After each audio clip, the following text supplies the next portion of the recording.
Have you ever felt that suffocating sensation of being trapped in a life that doesn't belong to you? That eerie feeling that no matter how loudly you scream, how desperately you pray, how frantically you search for answers, the universe simply doesn't respond? I understand that feeling more intimately than I wish I did. For years I knocked on every door, chased every sign, begged for guidance from the cosmos. I meditated until my legs went numb, journaled until my hands cramped, visualized until my mind exhausted itself into sleep. And still, nothing. Just the deafening echo of my own voice, bouncing back at me in an empty room. The silence felt like punishment, like abandonment, like proof that I was somehow unworthy of the magic others seemed to effortlessly access. Perhaps you're in that space right now. Perhaps you've tried every manifestation technique, read every spiritual book, followed every guru's advice, and yet you remain exactly where you started, only now with the added weight of disappointment crushing your chest. What if I told you that this silence you've been interpreting as absence is actually the universe's most profound response? What if the very thing you thought meant you were being ignored is actually the sign that destiny has finally recognized you?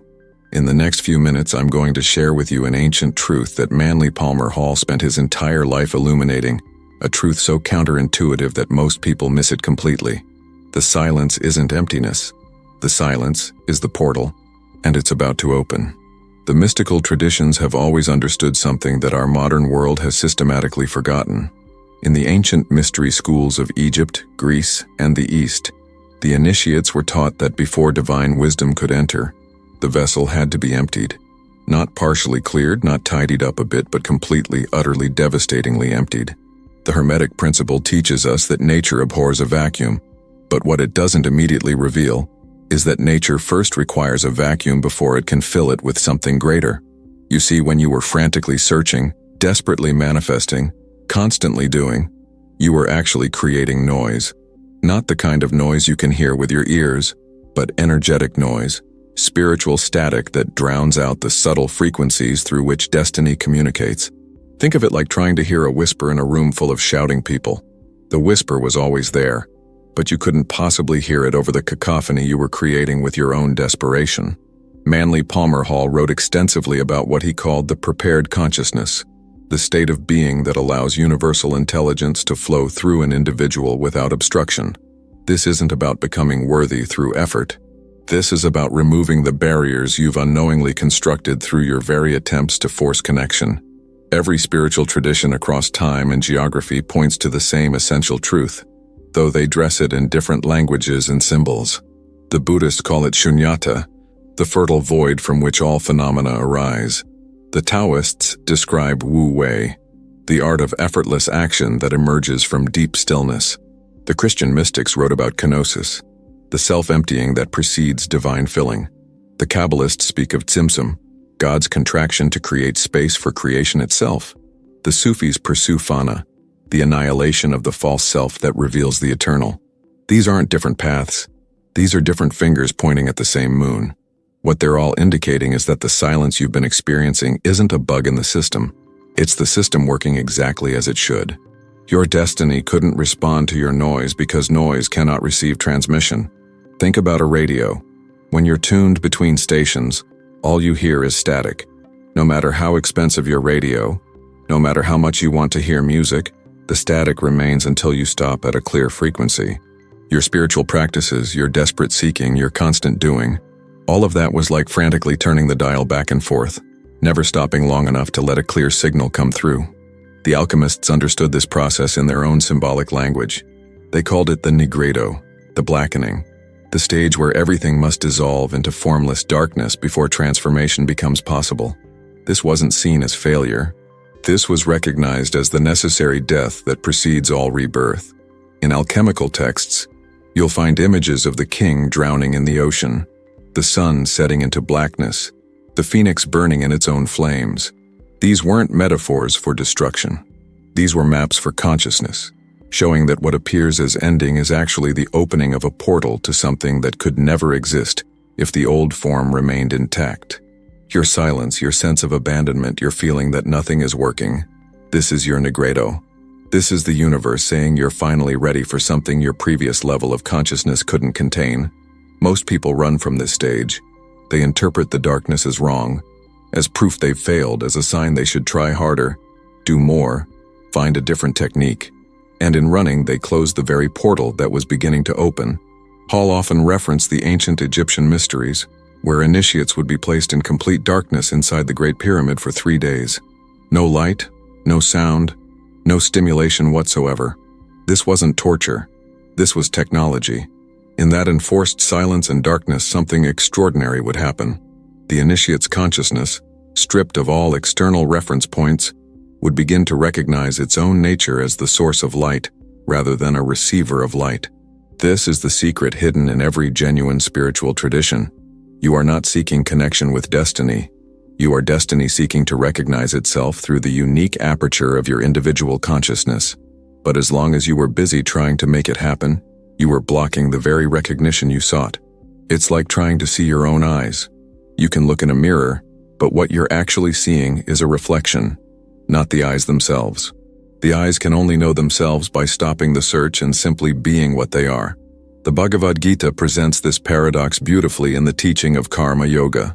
Krishna tells Arjuna that he must act, but he must act without attachment to the fruits of action. This seems impossible to the conditioned mind. How can you do something without caring about the outcome? But this isn't about apathy. This is about recognizing that the outcome isn't yours to control in the first place. Your job is to be the instrument through which destiny plays its song. The music doesn't belong to the flute. The flute doesn't create the music. The flute simply stops blocking the breath that wants to move through it. Your silence, your exhaustion, your surrender. This is you finally becoming hollow enough for the breath to move through. Every moment you spent trying to figure it out, plan it out, force it out, you were clenching the flute closed. Now in your silence, you're finally letting go. There's a teaching in Zen Buddhism about the moon reflected in water. Students would spend years trying to grasp the moon's reflection, diving into the lake, coming up empty-handed and confused. The master would simply point upward. The reflection was never the thing itself. It was only possible because of the water's stillness. If the water was turbulent, constantly moving, desperately reaching, there could be no reflection. Your silence is the stillness of the water, and what's about to be reflected in that stillness is so much greater than anything you were chasing. You weren't chasing destiny. You were chasing your idea of destiny, your concept of what should happen, your plan for how it should unfold. And all of that was just more noise. True destiny can only reveal itself when you stop imposing your limited imagination onto infinite possibility. I'm going to pause here for a moment, because I feel something important is happening as you listen to me. Perhaps you're feeling that lump in your throat, that emotion that arises when a deep truth touches something inside you. You've been living in this cycle of effort and disappointment for so long, haven't you? How many times have you asked yourself in silence, why do I keep trying so hard and yet it still feels like I'm rowing against the current? You're not alone in this feeling. In fact, this is the exact moment where many give up, thinking they'll never be able to create the life they feel they deserve. I want you to do something simple, yet profoundly powerful right now. Share in the comments. I release control and allow life to flow naturally through me. This isn't just a pretty phrase. It's a declaration to the universe, a shift in the energetic frequency you emit. And something extraordinary happens when we express this in words. First, you acknowledge this pattern in your own life. Second, you help countless other people who are reading the comments right now. People who thought they were the only ones feeling this exhaustion from constant struggle. Your comment could be the light someone needed to see today. The confirmation that they're not alone. That there's another path beyond control and effort. So please, share now. This small act of courage could be the first step toward a profound transformation. Not just for you, but for everyone who will be touched by your words. The ancient symbol of the caduceus, the staff with 2 serpents intertwined, represents this exact principle.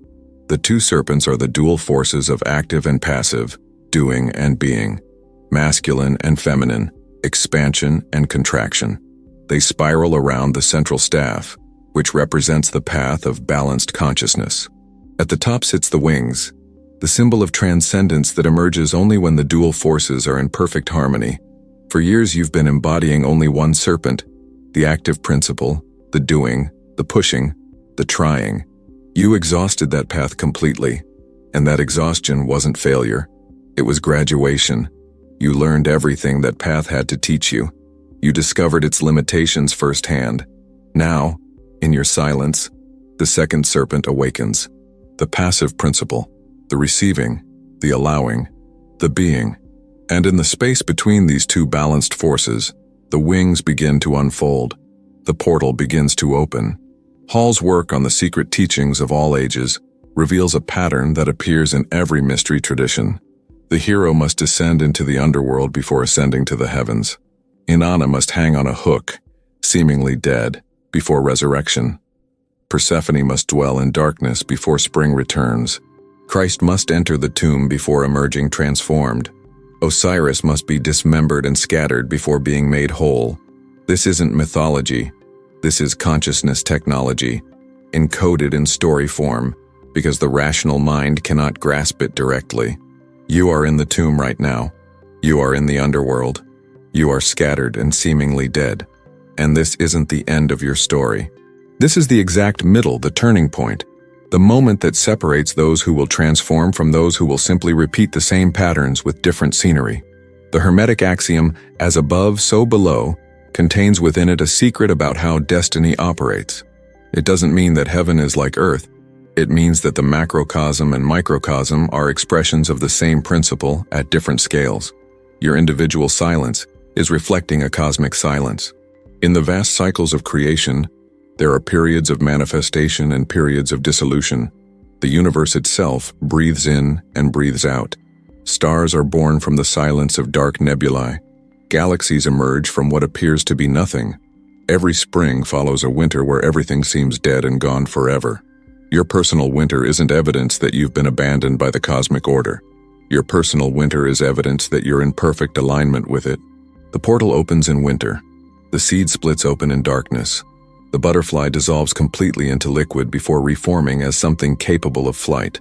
There's a practice in certain Sufi orders where the student is instructed to sit in darkness and repeat the phrase, La ilaha illallah, there is no God but God, until the words lose all meaning and dissolve into pure sound.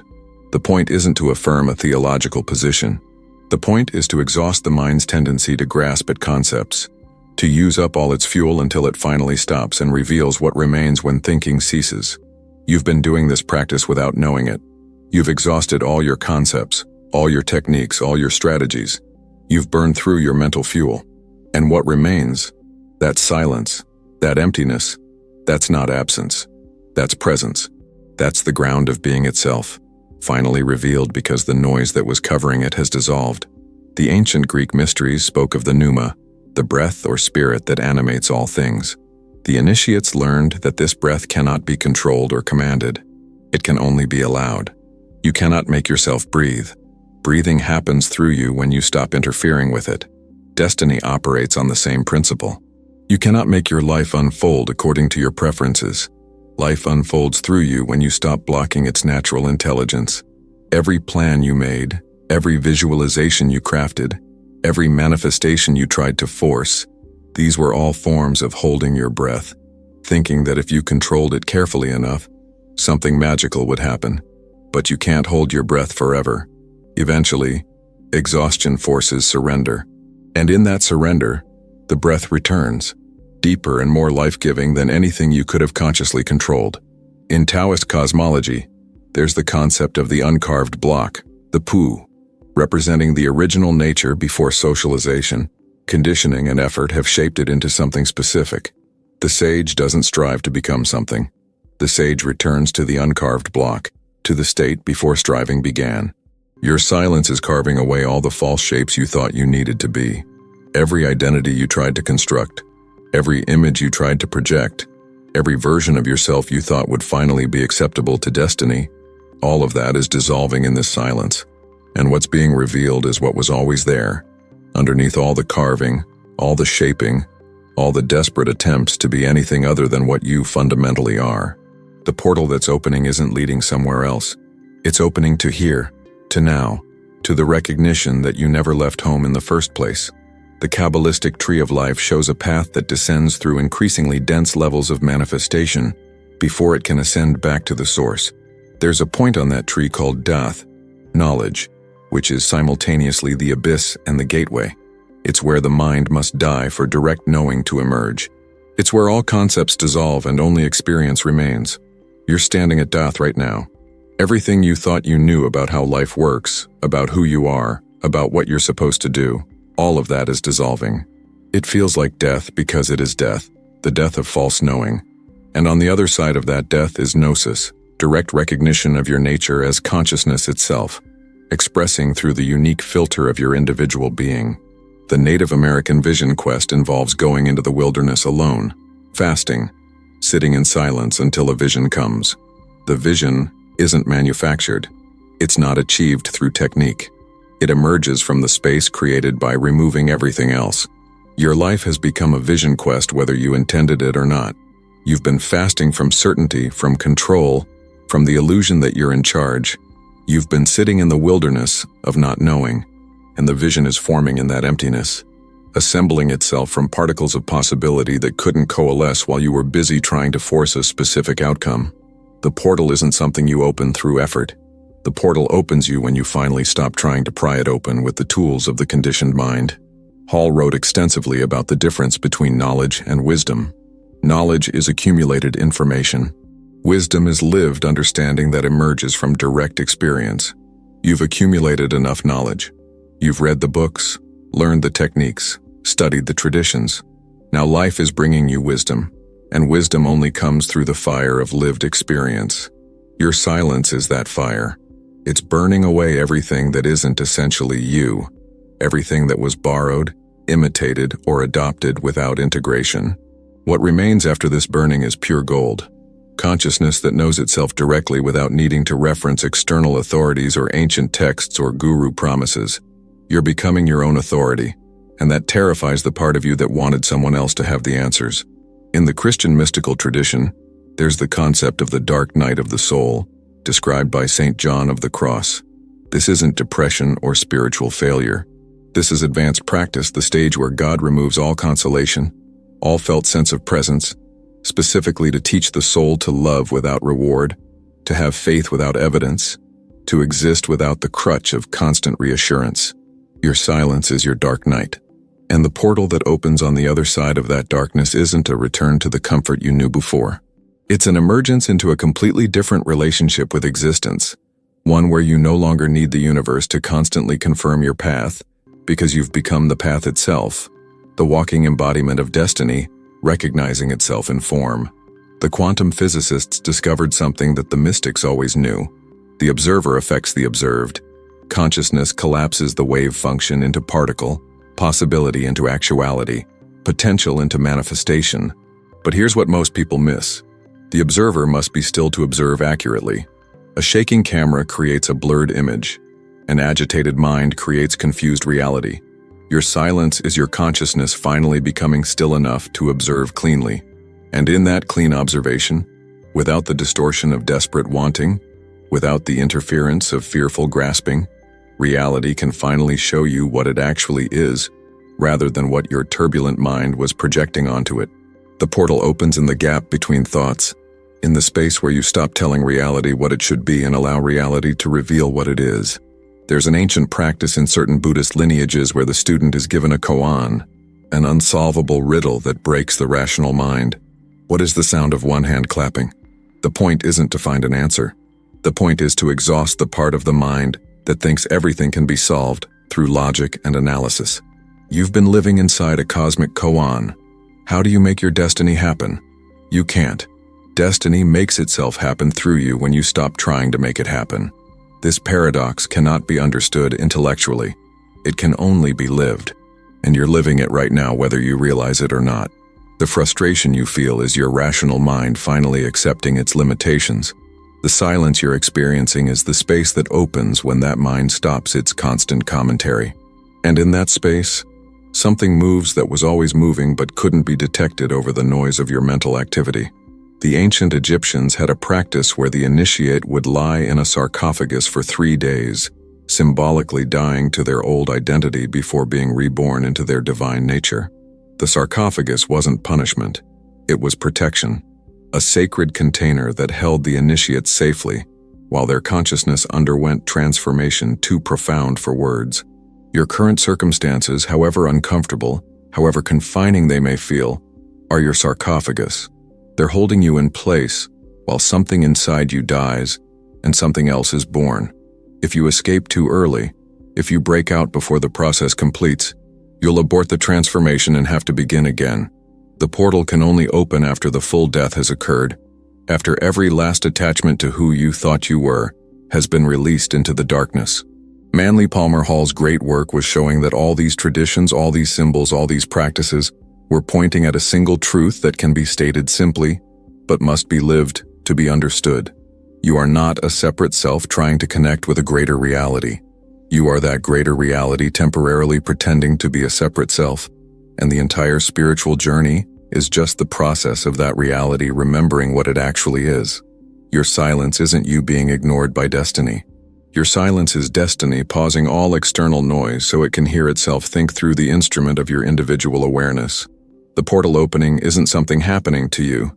The portal opening is you, is your consciousness expanding beyond the narrow confines of personality and preference into recognition of your nature as the space in which all experiences arise and dissolve. Every moment of your life has been bringing you to this exact point. Every disappointment prepared you by showing you what doesn't work. Every failure trained you by eliminating paths that lead nowhere. Every loss emptied you by removing attachments that were blocking the flow. You didn't do anything wrong. You did everything exactly right, even when it felt completely wrong. The silence you're experiencing isn't the absence of guidance. The silence is the guidance teaching you through its very presence that everything you need is already within you, has always been within you, was never outside to begin with. The portal isn't opening to somewhere else. The portal is revealing that here and now exactly as you are, exactly where you are. You've always been standing in the middle of the sacred, you just couldn't see it because you were too busy looking elsewhere. Now in this moment, something has shifted. You feel it, don't you? That subtle recognition, that quiet knowing that something fundamental has changed even though your external circumstances remain the same. That feeling isn't wishful thinking. That feeling is the portal beginning to open, is destiny recognizing itself in your consciousness, is the universe exhaling after a long-held breath. Everything that comes next will unfold naturally, not because you force it, not because you figure it out, not because you do the right technique or think the right thoughts, but because you finally become empty enough, quiet enough, surrendered enough to allow what wants to happen through you to happen without your interference. The silence wasn't punishment. The silence was preparation. And what it was preparing you for is about to become magnificently, undeniably, transformatively clear. If something inside you resonated with these words, if you felt that small spark of recognition deep in your soul, don't let this moment slip away. This wasn't just another coincidence on your path.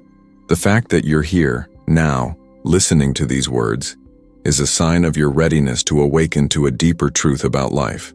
If you're tired of struggling, of forcing, of trying to control every detail only to watch your efforts dissolve like sand between your fingers, this channel exists for you. Not as another source of complex spiritual techniques or practices that only add more weight to your journey, but as a space of remembrance, of return to the simplicity that the system made us forget. By subscribing, you're not just following a channel, you're declaring to the universe your willingness to release the reins of control and open space for life to flow naturally through you. Each video we share here is like a mirror for your own inner wisdom, a gentle reminder of truths that your soul already knows, but that your conditioned mind may have forgotten. Also activate the notification bell, not because of our desire to increase views, but because the moments when these messages reach you are rarely accidental. Often, the video that appears in your feed is exactly the message your soul was seeking at that moment. Also share with someone you feel is going through the same inner process of searching, someone who might be on the edge of this awakening. Sometimes all we need is a word, a different perspective for our entire reality to reconfigure itself. And remember, you've never been alone on this journey. We are many, walking side by side, rediscovering together what it means to live in harmony with the nature of reality, rather than fighting against it. Until our next meeting, allow yourself to breathe, allow yourself to be. Allow yourself to simply exist without the weight of having to fix, control, or improve. You are already complete. You are already enough. You are already everything you need to be.